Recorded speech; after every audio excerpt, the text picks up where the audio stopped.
The Tariff Wars of 2025. Yes, this is once again the Alligator News Roundup. Thanks for joining today. Plus, $50 million in condoms, an epidemic of diabetes, hope for quadriplegics, Subaru is hacked, future predictions from 100 years ago. Here we go. Number 6. NBC News.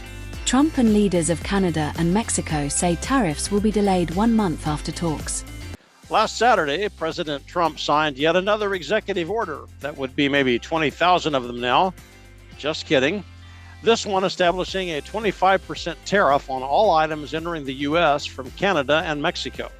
It also called for a 10% tariff on Chinese goods. The following Monday, both Trudeau, Canada, and Sheinbaum, Mexico, had placed telephone calls to Trump, basically asking him, "What do you want, Mr. President?"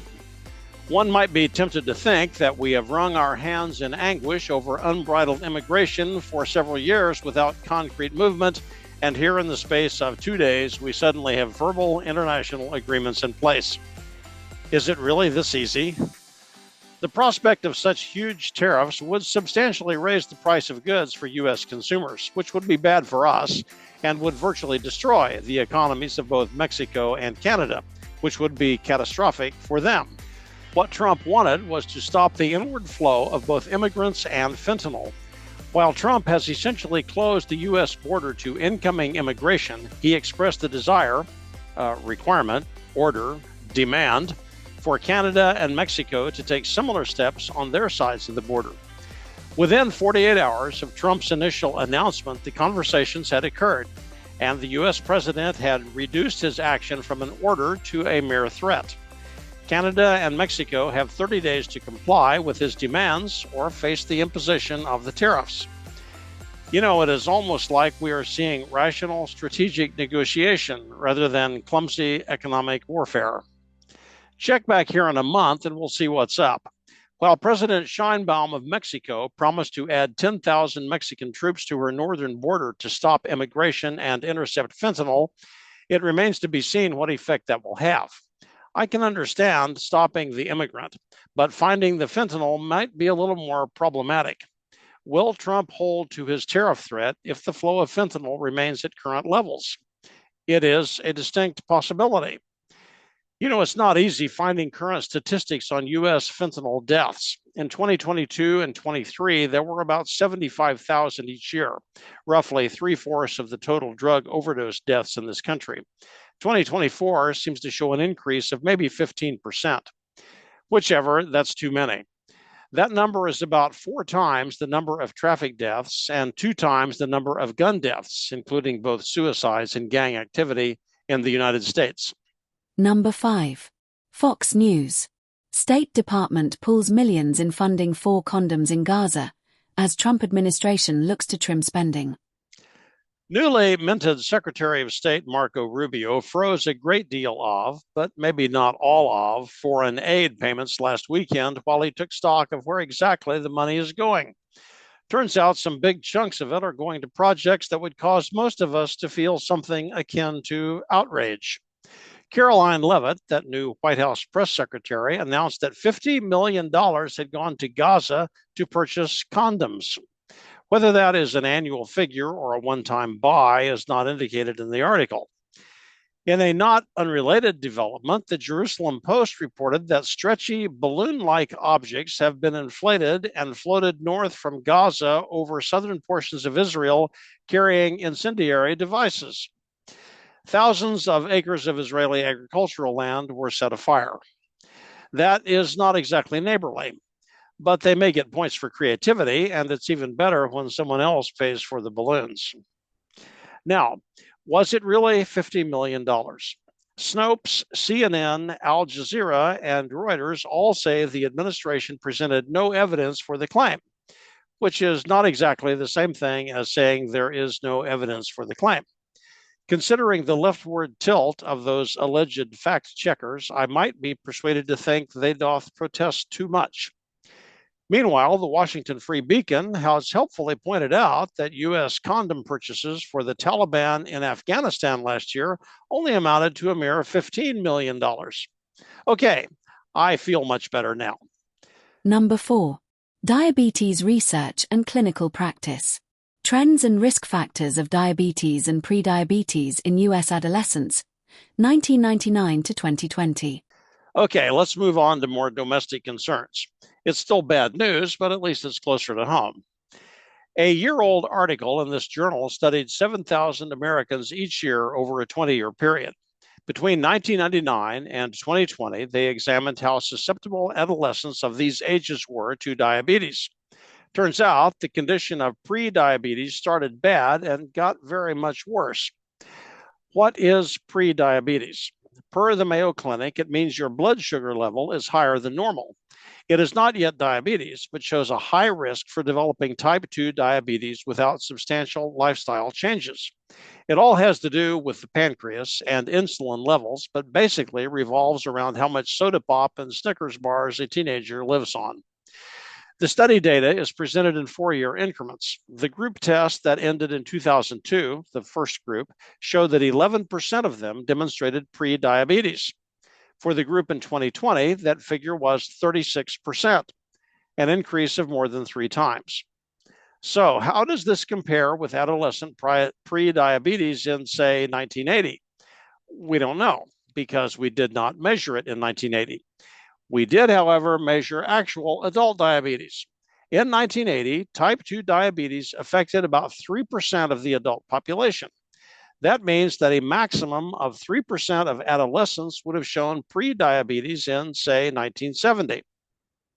Now, in the 50 years from 1970 to 2020, diabetes grew from an uncommon, though not exactly rare, condition to more than a third of the population diagnosed. Extend the timeline. Without some serious evaluation and intervention, most Americans will be diabetic 20 years from now. Because diabetes is closely related to obesity, it is easy to observe American movement in that direction. I strongly suspect it's all in the food, mostly in the additives. Somebody really needs to get control of this. Number 3. R&D world. Paralyzed man flies virtual drone with thought-controlled finger movements. Be careful when you casually say, what'll they think of next? It may really surprise you. A 69-year-old man, paralyzed from the neck down due to a C4 spinal cord injury, has virtually no capability for independent movement beyond minor muscle twitching. Thanks to Stanford University's BrainGate 2 clinical program, he has now successfully piloted a drone through hoops in a basketball court. The drone is virtual, and the hoops are virtual, but the neurological pathways from his brain to his fingers are apparently quite real and have allowed him to fly the machine on his own. His brain commands his fingers to move in ways that manage a control knob for the aircraft. His fingers do not obey because they cannot. But never mind that. Microelectrodes, whatever those are, were surgically implanted in his left precentral gyrus, whatever that is, and essentially replicated an artificial network of nerve endings to respond to the brain commands. Arthur C. Clarke famously said, "Any sufficiently advanced technology is indistinguishable from magic." After some experimentation, the patient, formerly an accomplished aviator, learned to navigate the drone copter.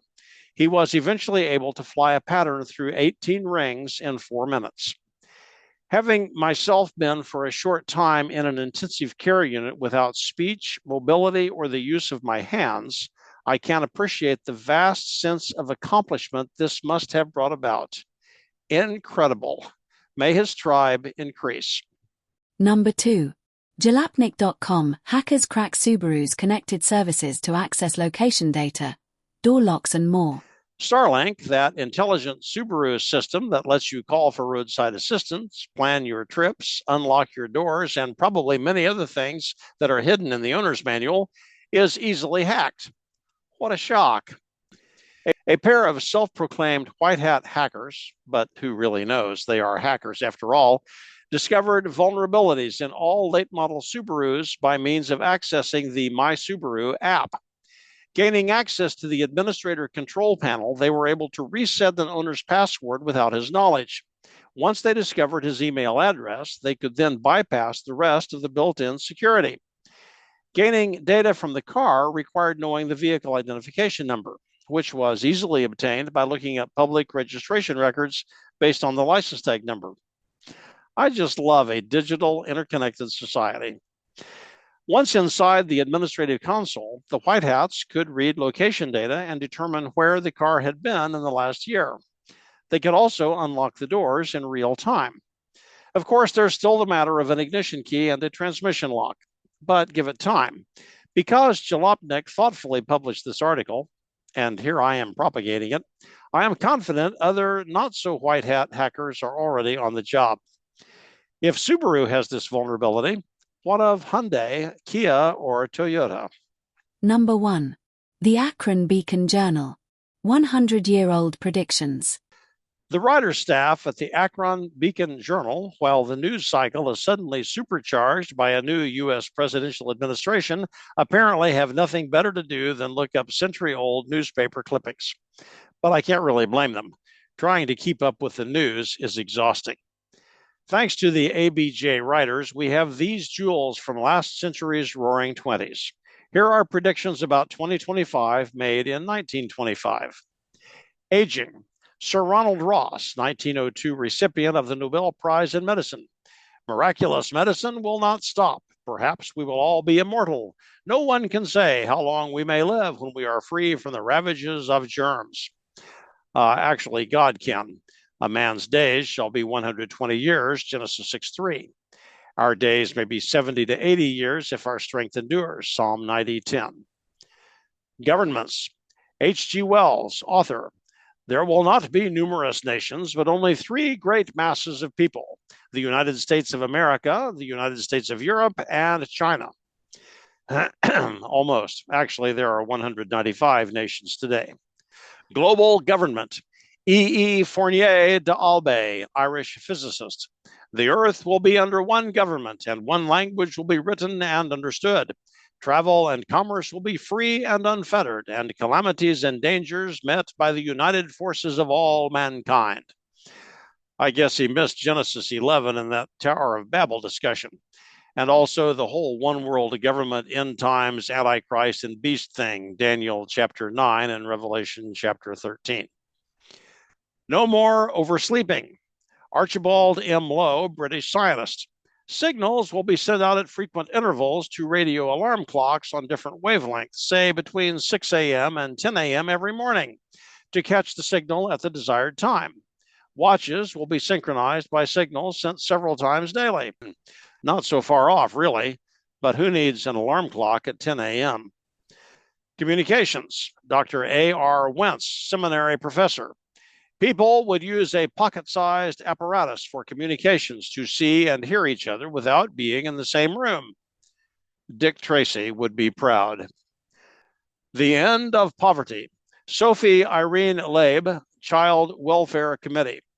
Juvenile poverty will be eliminated. Then the next step will be to address adult poverty. Not quite. Jesus, the poor you will always have with you. Matthew 26:11. And this commentary on automobiles. Horse-drawn vehicles are fast disappearing from our streets, but jackass-driven automobiles will still be with us 100 years from now.